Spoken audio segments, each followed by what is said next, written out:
일토소명 묵상, 직장인이라면 다니엘처럼 바벨론 주제 하나님 나라 대사. 바벨론의 느부갓네살 왕은 두 차례나 하나님의 능력에 대해 직접 체험했습니다. 다니엘 2장에서 자신의 꿈에 나온 신상을 친 돌에 관한 예언을 통해 역사를 주관하시고 하나님 나라를 임하게 하실 하나님에 대해 들었습니다. 다니엘 3장에서 다니엘의 세 친구들이 신상에 절하지 않아 풀무불에 들어갔다가 살아나오는 경험을 통해 하나님의 능력과 자기 백성을 보살피시는 사랑을 확인했습니다. 하지만 느부갓네살 왕이 하나님을 자신의 주로 믿는 절대적 의미의 신자는 결코 아니었습니다. 다니엘 4장에서 느부갓네살이 겪은 사건은 주전 605년에 즉위하여 562년까지 긴 기간 통치했던 느부갓네살 왕의 치세기간 마지막에 앓았던 7년간의 치명적 질병과 연관된 내용입니다. 이 시기는 평화기였는데 하나님은 다시 한번 꿈을 통해 느부갓네살에게 두려움을 주셨습니다. 오늘의 말씀은 다니엘 4장 22절에서 27절입니다. 왕이여, 이 나무는 곧 왕이시라. 이는 왕이 자라서 견고하여지고 창대하사 하늘에 닿으시며 권세는 땅끝까지 미치심이니이다. 왕이 보신즉 한 순찰자, 한 거룩한 자가 하늘에서 내려와서 이르기를 그 나무를 베어 없애라. 그러나 그 뿌리의 그루터기는 땅에 남겨두고 쇠와 놋줄로 동이고 그것을 들풀 가운데에 두라. 그것이 하늘 이슬에 젖고 또 들짐승들과 더불어 제 몫을 얻으며 7대를 지내리라 하였나이다.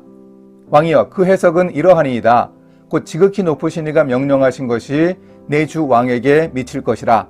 왕이 사람에게서 쫓겨나서 들짐승과 함께 살며 소처럼 풀을 먹으며 하늘 이슬에 젖을 것이요 이와 같이 7대를 지낼 것이라. 그때에 지극히 높으신 이가 사람의 나라를 다스리시며 자기의 뜻대로 그것을 누구에게든지 주시는 줄을 아시리이다. 또 그들이 그 나무 뿌리에 그루터기를 남겨두라 하였은즉 하나님이 다스리시는 줄을 왕이 깨달은 후에야 왕의 나라가 견고하리이다. 그런즉 왕이여, 내가 아뢰는 것을 받으시고 공의를 행함으로 죄를 사하고 가난한 자를 긍휼히 여김으로 죄악을 사하소서. 그리하시면 왕의 평안함이 혹시 장구하리이다 하니라. 해몽하던 다니엘은 꿈이 왕에게 매우 좋지 않은 내용이기에 갈등했습니다. 다니엘은 바벨론 궁궐에서 하나님의 대리인 역할을 했지만 동시에 느부갓네살 왕의 신하였습니다. 견고하여 하늘에 닿으며 온갖 새들이 가지에 깃들이는 나무는 바로 온갖 권세와 영화를 누리는 느부갓네살 왕과 바벨론 왕국을 가리켰습니다. 그러나 한 순찰자, 거룩한 자가 내려와 나무를 베고 그루터기를 남기는 것은 바로 느부갓네살 왕의 미래에 대한 예언이었습니다.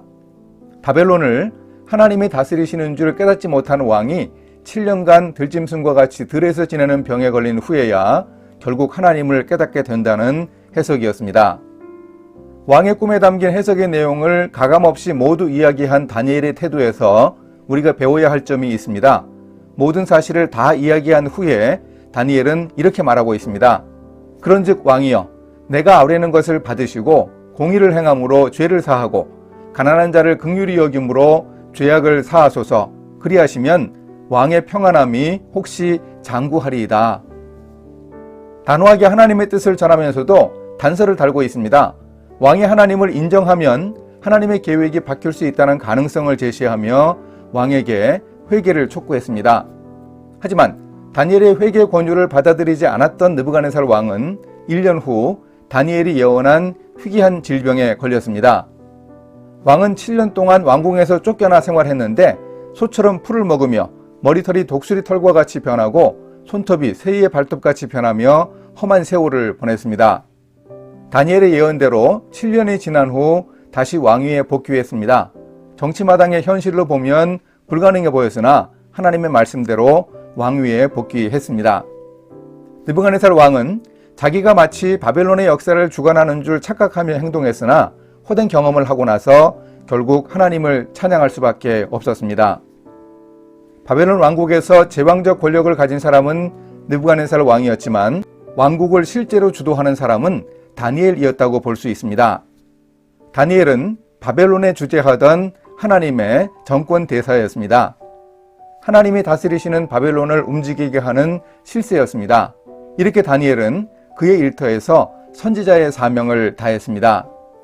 마찬가지로 오늘 우리도 우리가 속한 일터에 주재하는 하나님의 대사 역할을 해야 합니다. 하나님의 대리인으로서 하나님의 뜻을 알리는 중요한 역할을 할 수 있습니다. 이렇게 실천하겠습니다. 일터에서 저도 대사와 선지자의 역할을 다할 수 있도록 준비하겠습니다.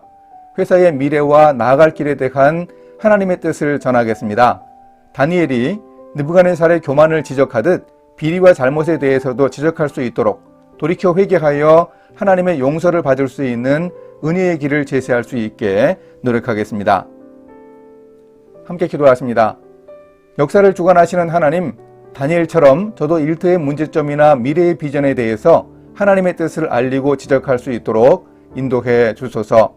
겸손한 영성과 용기와 능력을 허락해 주소서. 일터에서 하나님 나라의 대사 역할을 잘 감당할 수 있게 주님이 함께하여 주소서.